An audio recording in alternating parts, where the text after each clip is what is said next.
Hey guys, and welcome back to another episode of EverQuest 2.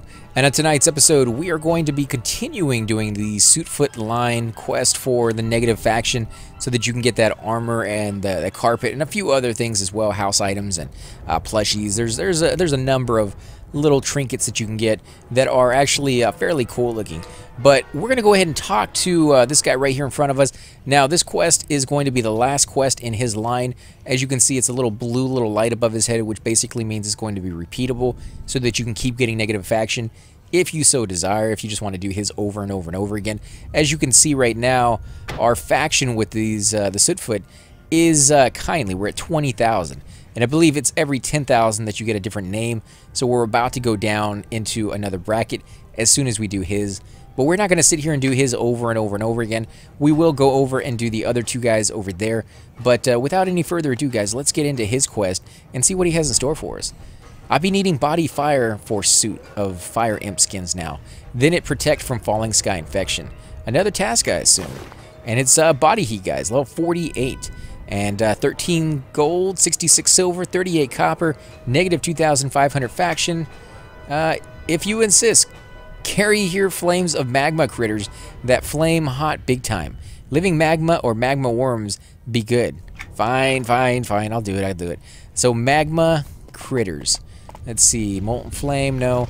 We don't really want that one. Let's see, no, we really don't want to go down that middle path to get the aggro from those guys if we can avoid it.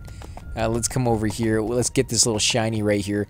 Again, even if you don't want the shinies, you can always sell them for a decent amount of money. Some people, they never come to zones like this. They go right through. They go to like Everfrost or there's a number of zones out there that people can go to that don't include this one. So you will find shinies and you'll be like, oh, they're all over the place in a zone like this.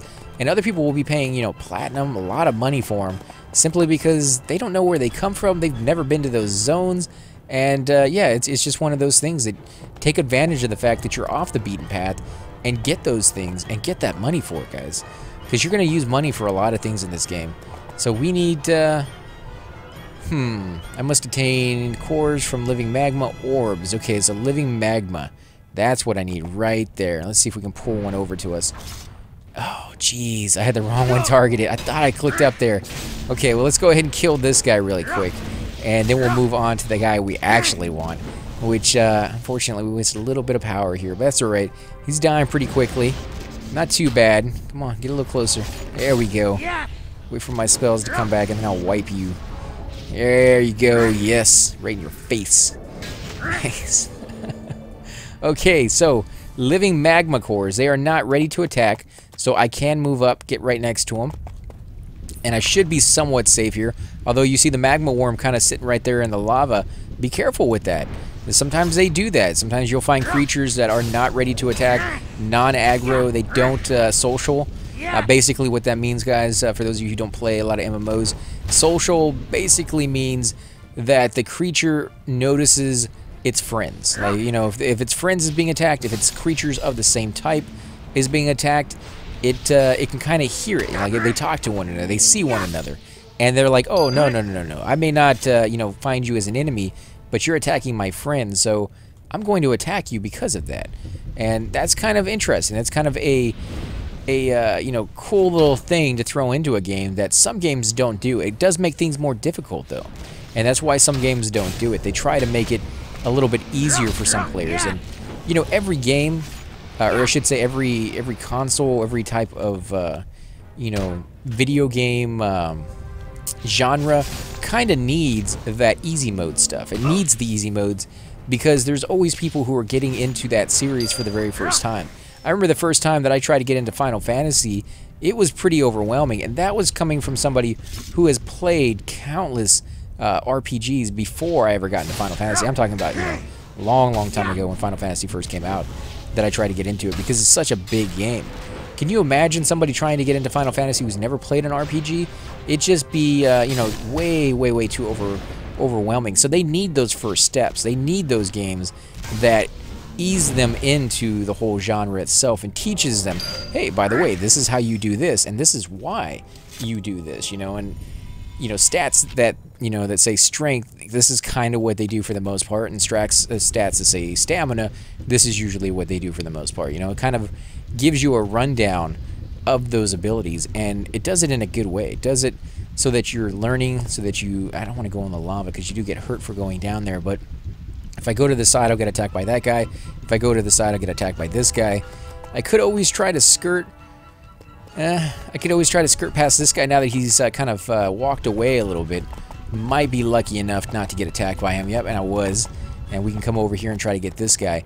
Of course, you know, that was just me being lazy. I could always have attacked the guy, killed him, and then moved on. But, you know, I'm trying to save a little bit of power so we don't have to kill those guys. And, of course, the experience you earn from killing creatures. In other games like EverQuest 1, that is where you earn the experience. That is where you will level up, is from killing creatures. That's the grind part. Whereas over here, the amount of experience you earn from killing creatures is very, very, very small. You're not going to earn a lot of experience from that. And the way you're going to level up for the most part is from questing. You're going to get so much more experience from questing that you will almost never go off and kill creatures for any other reason other than the quest for a very, very long time. It's only once you start getting to the higher end levels that the good loot starts dropping, that you start going to like dungeons and stuff and getting the stuff that way. But yeah, overall, I would say, unless you're going into, you know, a daily or something like that, when the dailies are, again, quests. There's something you get that you can do, you know, as I said, daily, you get a special reward, and it limits how many times you can do it. And the reason it's limiting how many times you can do it is because it's supposed to be mainly for in-game stuff. And, you know, for those of you keep hearing about, like, in-game stuff, and you're like, what exactly does that mean? What is in-game stuff? Well, every game has a max level, because they can't, I guess they could make it where you just get stronger and stronger, but eventually the content on the server would not continue to level up to you. Like, they make a zone that's level 1 through 10, that's what it is, it's level 1 through 10. If you continue to level and you get up to level 500 and there's no zones that are level 500 and you're left to just kill like boars in the forest, they give you like 2 experience points for a gazillion years to get to the next level, you're going to find it pretty boring. So they just max it out. They just basically say, okay, level 50 is the highest you can go. You won't earn any more experience, but we've made some pretty difficult zones at level 50 that you can't do by yourself. You have to do it with a lot of friends. It takes strategy, it takes planning, it takes coordination. And that's where like the challenge comes in. That's when you're no longer getting higher level, but you're getting better loot that gives you that extra advantage. You're getting better skill that gives you that extra advantage. And you really start to come into your own and feel what the character was really designed to be. And you start unlocking just a number of things you never even knew your character had in them to do. You know, like using skills and stats and buffs that you're like, wow, when they work in combination with something else, they really just bring the character to life in just a different way. And that's what in-game is meant to be. It definitely teaches you and grows you as whatever class that you're playing. At the low levels, you don't really ever get to stop long enough. I mean, you're leveling so quickly that for the most part, you're just trying to keep up with the different skills that you're getting. You're not really trying to master them. You're like, oh, I got a new spell. This is what it does. That's cool. I'll play around with that for a little while. And then, oh, by the time you start figuring out how it works, you're like, oh, I got a new spell. I wonder what this does. I'll play around with that for a little while. So, yeah, I mean, if you're playing a game that is more difficult, like EverQuest 1 was a little more on the hardcore side. It was pretty much in-game all the way, in the sense that it took forever to level. And so you did get that chance to be like, okay, I'm very familiar with my spells. I'm not going to get any new ones for another 4 or 5 levels. None like this one where you get new spells or new upgrades to your spells every level, at least 1 or 2. You know, in EverQuest 1, it may have been like 4 or 5 levels before you got your next upgrade. And the upgrade you got may have been only for a handful of spells. I got my loyalty token for today. So yeah, I mean, it's just one of those things where every game has its unique place in that genre. And this one is definitely in the medium. It's not easy, it's not hard until you get to higher levels. And that's when the hardcore part really comes to play. So if you're looking for that, if you're watching this and you're like, oh, it just looks too easy, it does have its challenges. It does have some enemy boss guys that, even with all the people from like EverQuest 1 coming over here and being masters and knowing how to play the game, they still can't beat some of these mobs. So definitely pretty tough. Let's go ahead and turn in and see what this guy has for us. Huzzah! You bring me here big pockets of magma critters. That'd be good. I'm glad you approved. Body heat, level 48. 20 gold, 24 silver, 14 copper, negative 2,500 Sootfoot Talent Society. No item, but we got the extras. Uh-ohs. They be not hot now. How come they no fire? You do no work now. The flame's just for magma creatures. I be needing a fire suit for the... So he basically goes back another task, I assume, and boom. There you go, body heat.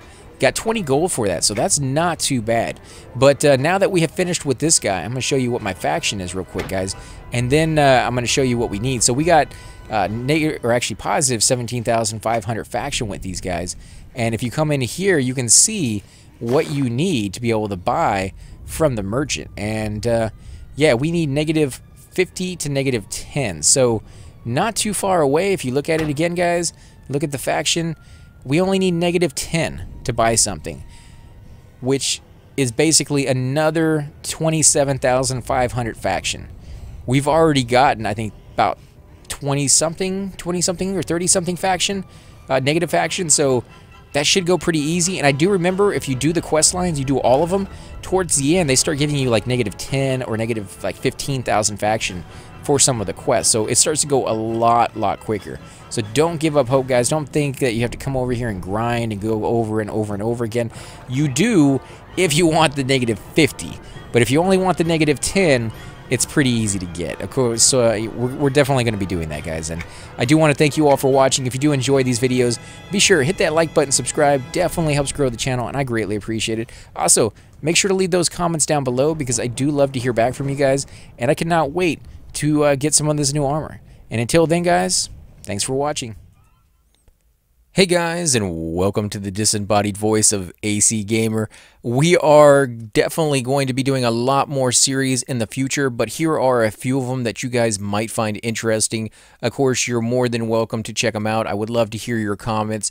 Again, if you do enjoy these videos, be sure to hit that like button, subscribe. It's definitely the indicator that I use to tell if you guys want to see more videos like that, of that particular game style, of that series in the long run. So when you guys leave comments down, it helps me decide whether we should keep doing it, as well as whether you want to see games like that in the future. And here are a few of them right here. I kind of picked out a few of different genres. We will be doing spotlights for other YouTubers in the future. So if you want to get a little shout out, definitely let me know. If you group with me, chances are you will get a shout out in here eventually. But for now, these are just 4 series that I have that I feel like could use a little bit more attention and that you guys might actually enjoy as well. Thanks again for watching, guys, and we will definitely catch you all next time.